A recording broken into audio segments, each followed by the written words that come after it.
Jogja, mulai itu baru 5 bulan saya memasuki klasifikasi anak berkebutuhan khusus di SMP Negeri 2 ini. Ada pertama anak autis. Anak autis itu contohnya Winda, Winda itu yang kemarin pojok, jadi dia aktif, tapi fokus untuk orang lainnya itu kurang, kayak tatap mata gitu, pasti tidak fokus. Ini Randa juga terus ada juga Nagreta, hambatan intelektual.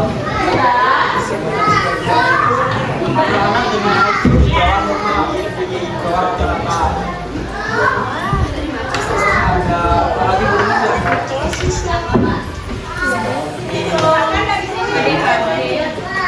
ADHD,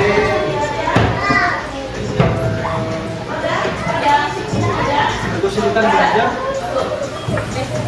SB kan. Kalau di UPI apa? Kalian nyebutnya apa? Kesulitan belajar. Ya aku ADHD. So, jadi anak berkesulitan belajar. Jadi dia di atas hambatan intelektual tapi di bawah anak. Ketika di SLB mereka pintar, tapi ketika masuk di sekolah inklusi mereka di bawah.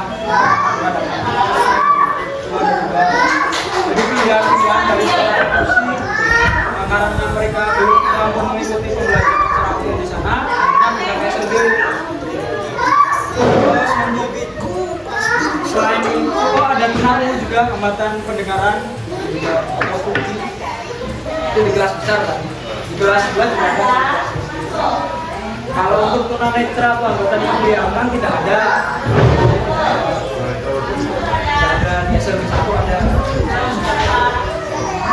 Terus untuk hambatan-hambatan atau klasifikasi dari peserta didik di SLB 2. Terus tadi apa lagi?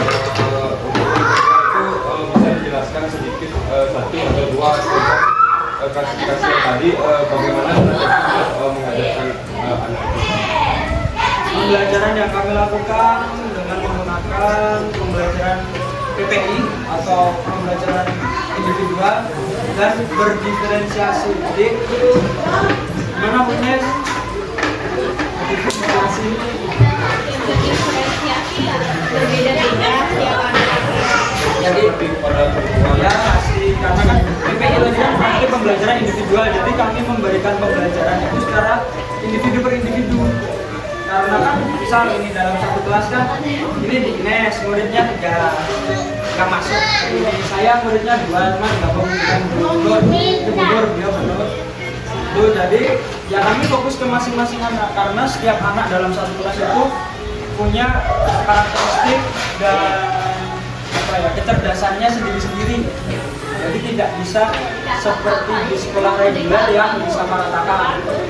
Kita guru di tengah terus memberikan tugas yang sama, susah kalau untuk anak-anak berkebutuhan khusus. Tapi ada juga yang memiliki kemampuan yang sama-sama lah, mirip-mirip, punya kemampuan yang mirip-mirip, yang karakteristik yang bersama itu bisa diberikan pembelajaran yang seperti di sekolah reguler, sekolah inklusi dan bisa. Tapi kalau di sini kami per individu, jadi kami sesuaikan kemampuannya seberapa. Misal ya ini kan kelas menebalkan, di saya kelas menebalkan. Kita misal si ini Junan ini masih sudah bisa menyalin, nah nanti saya berikan menyalin. Nah nanti temannya Bagas ada yang masih bisanya menebalkan titik-titik, dari titik-titik dibuat pola atau dibuat angka, dibuat huruf. Nah itu nanti diberikan yang seperti itu saja. Terus ada juga yang masih bisa menggores, dilatih menggores, yang nanti diberikan menggores. Terus diberikan variasi juga. Jadi kami sebagai anak-anak istimewa terus kreatif karena mereka juga cepat bosan. Nah ini sekarang pembelajarannya lebih ke hiburan, terus sosial, karena biasanya jam pertama masuk sampai istirahat itu kami berikan akademik. Nah setelah itu baru santai. Karena mereka cepat bosan, mereka cepat sekali.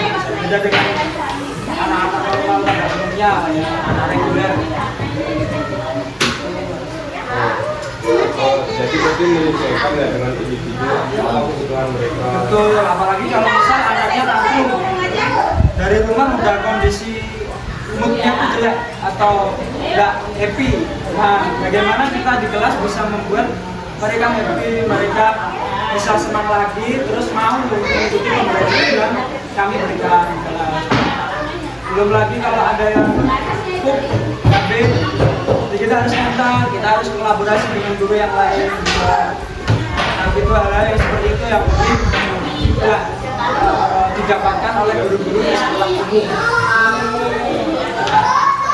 Karena kan belum semuanya bisa mandiri, masih ada yang perlu dibantu untuk KPT, buang air besar, buang air kecil. Tapi yang sedikit-sedikit kami sebagai guru juga mengajarkan supaya anak itu mampu mandiri. Yang terakhir yang menjadi pertanyaan kami di samping tadi strategi dan modul pembelajaran yang diterapkan, apakah di sini menggunakan teknologi media untuk mengajarkan anaknya? Tolong menjelaskan jika menggunakan bagaimana cara bergabung. Untuk medianya kami menggunakan benda konkret, semi konkret dan abstrak. Itu memang tahapannya seperti itu. Untuk anak-anak kelas bawah atau anak-anak dengan hambatan yang sedang berberat biasanya menggunakan media konkret atau benda nyata. Karena kan mereka masih kesulitan atau memiliki hambatan dalam menginterpretasikan benda sesuatu yang tidak nyata. Jadi menggunakan benda yang nyata dulu. Misal ini puzzle seperti itu kan ada bisa diraba, bisa dipegang, bisa dilihat. Lalu ketika mereka sudah memahami makna benda konkret, baru kami menggunakan gambar atau semi konkret. Nanti kalau mereka sudah paham menggunakan gambar, misal gambar pensil begitu, ada berapa yang satu, dua, baru kami lanjut ke abstrak menggunakan lisan atau teks saja dengan yang sudah bisa membaca. Itu media yang lain kami menggunakan teknologi juga, tidak lupa karena kan kita harus selalu menyesuaikan perkembangan zamannya.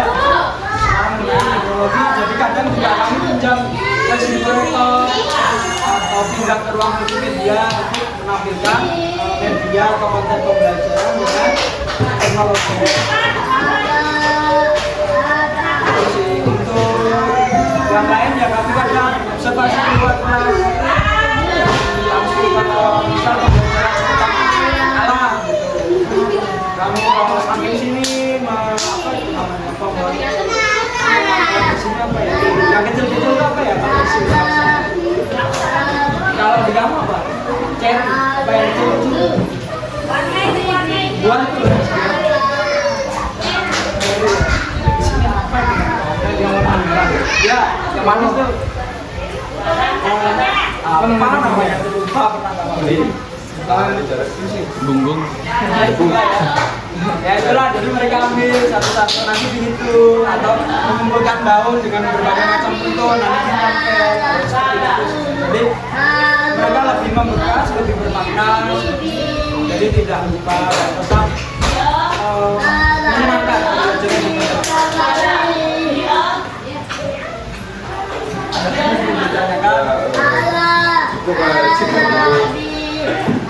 Kalian dari olahraga jurusan apa aja?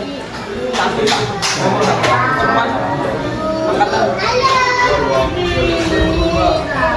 Satu semester 5.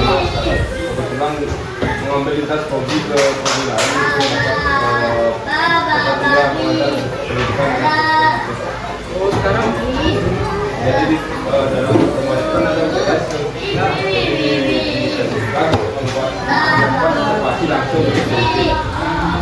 Banyak teman kami katanya tadi udah ada, tapi mereka bawa surat Pak Ibu sama bapaknya yang tadi. ya memang harus ada prosedurnya ya. Kan saya juga baru lulus 2022, kalian masuk ya lulus S1 gitu. Jadi ya masih fresh-nya masih sekolah.